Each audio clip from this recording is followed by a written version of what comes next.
আমার হাতের আর কিছু রান্না মজা হোক বা না হোক, আমার হাতের খিচুড়ি রান্না করা 100% এতটাই মজা হয় যে আমার বাসার সবাই এত পছন্দ করে। ইভেন আমার নিজেরই তো আমার নিজের হাতের খিচুড়ি রান্না করা এত ভালো লাগে। মা যদি বড় রাঁধুনি হয় তাহলে মেয়ে কেন হবে না? কথায় আছে না, মা গুণে মেয়ে। সো হ্যালো এভরিওয়ান, আসসালামু আলাইকুম। সবার কি অবস্থা, কেমন আছেন? আশা করি সবাই ভালো আছেন। আমি ইশরাত নিভা, আপনাদের ইয়ামিনের আম্মু। আমার ব্লগ ভিডিও কার কাছে কেমন লাগে, আর হ্যাঁ, এই মুহূর্তে আমার এই ব্লগ ভিডিওটিকে কোথা থেকে কোন জেলা থেকে দেখছেন তা অবশ্যই কিন্তু এই ভিডিওর কমেন্ট সেকশনে জানাতে একদম ভুলবেন না। প্রেসার কুকারে তেল আর পেঁয়াজ কুচি দিয়ে আমি মশলাগুলো নামিয়ে এলাচ চেষ্টা গেছি, এলাচ পড়ে গেছে। আমার সাথে না সবসময় এরকমই হয়। আমি এখানে গরম মশলার মধ্যে দারচিনি, এলাচ, কিছু গোলমরিচ, স্টার ফলের মতনই একটু ছিল একটু দিছি, আর 2টা তেজপাতা কুচি কুচি করে তেল আর পেঁয়াজের মধ্যে দিয়ে দিছি। তারপর আমি আদা রসুন বাটা দিব। এই আদা রসুনের বক্সটা যখন আমি ফ্রিজের ডিপ থেকে নামাতে যাই তখন থেকে আমার বাবাই বলতেছে, আম্মু আইসক্রিম খাবো, আইসক্রিম খাবো।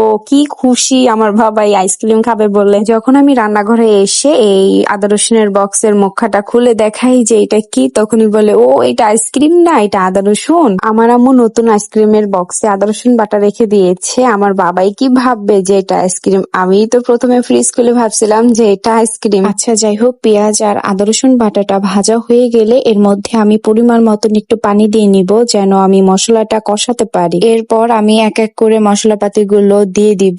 আর আমাদের ঘরে কিন্তু মশলাপাতি খুবই কম খাওয়া হয়। কম বলতে এক্সট্রা করে কোনো মশলাপাতি খাওয়া হয় না। যেমন ধরেন অনেকে কিন্তু খিচুড়ি, বিরিয়ানি এই ধরনের খাবার রান্না করতে গেলে অনেক ধরনের মশলাপাতি অ্যাড করে স্বাদ হওয়ার জন্য টেস্টি সল্ট ব্যবহার করে। সেই সমস্ত মশলাপাতি আমরা খাই না, ইভেন আমাদের ঘরে কোথাও নেই। আমি এখানে শুধু হলুদের গুঁড়া আর মরিচের গুঁড়াটা দিয়েছি। মরিচের গুঁড়া একটু বেশি পড়ে গিয়েছে, তাই আবার উঠিয়ে ফেলে দিয়েছি। আমার সাথে সবসময় এরকম হয়, তবুও খাবার রান্না অনেক মজা হয়। তারপর এই তো মশলাপাতি পেঁয়াজের সাথে কষানো হয়ে গেলে আমি এখানে মাংসগুলো দিয়ে দিব। মাংস বলতে এখানে গরুর যে কলিজা, ফ্যাপসা, তারপরে হচ্ছে চর্বি, গরুর কলিজা, ফ্যাপসা, চর্বি, এগুলো আমি অর্ধেকটুকু নামিয়ে আজকের খিচুড়ি রান্না করতেছি, আর অর্ধেকটুকু ফ্রিজে রেখে দিয়েছি। ওই অর্ধেকটুকু দিয়ে আমি আরেকদিন রান্না করতে পারবো। গরুর মাংসর থেকে গরুর কলিজা, ফ্যাপসা, চর্বি এগুলো দিয়ে কিন্তু খিচুড়ি রান্না করলে খিচুড়ি খেতে অনেক অনেক মজা হয়। আমার কাছে তো বেশ অনেক ভালো লাগে। আর কার কার কাছে ভালো লাগে অবশ্যই কমেন্টে জানিয়ে দিবেন। সবকিছু একত্রে কষানো হয়ে গেলে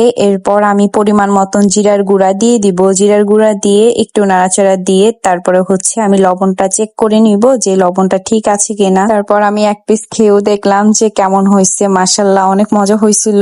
আর আমি না সব সময় খিচুড়ি রান্না করতে গেলে প্রেসার কুকারে রান্না করি। প্রেসার কুকারে খিচুড়ি রান্না করতে আমার কাছে সহজ এবং অনেক ভালো মনে হয়। এছাড়া রাইস কুকারও খিচুড়ি রান্না করতে আমার কাছে সহজ আর ভালো মনে হয়, কিন্তু এখন আমাদের রাইস কুকার নাই, প্রেসার কুকার আছে। আর আমি সবসময় প্রেসার কুকারেই খিচুড়ি রান্না করি। আমার হাতের খিচুড়ি রান্না করা আলহামদুলিল্লাহ আমার বাসার সবাই অনেক অনেক পছন্দ করে। আমি যেদিন যেরকম ভাবে খিচুড়ি রান্না করি না কেন, মাংস দিয়ে হোক, সবজি দিয়ে হোক, সুদা সুদা খিচুড়ি হোক না কেন, যেমন ভাবেই রান্না করি না কেন, অবশ্যই ঘরে থাকা সামান্য কিছু মশলাপাতি অ্যাড করি। বাড়তি কোনো বাহিরের হাবিজাবি মশলাপাতি অ্যাড করি না, সেটা আমি ভিডিওর আগেই বলেছিলাম। আলহামদুলিল্লাহ তাতেই আমার খিচুড়ি রান্না এত এত মজা হয়। এরপর আমি খিচুড়িতে পরিমাণ মতন পানি এবং জিরার গুঁড়া, লবণটা চেক করে প্রেসার কুকারের মুখটা লাগিয়ে দিয়েছি। সবারই জানা আছে প্রেসার কুকারে যে কোনো রান্নায় বেশ একটা সময় লাগে না, মাত্র 2টা সিটি আসলেই হচ্ছে। তারপরের একটা সিটি আসতে না আসতে চুলাটা বন্ধ করে দিলেই কিন্তু আমার খিচুড়ি রান্না একদম শেষ। এরপর আমি সালাদ কেটে নিব।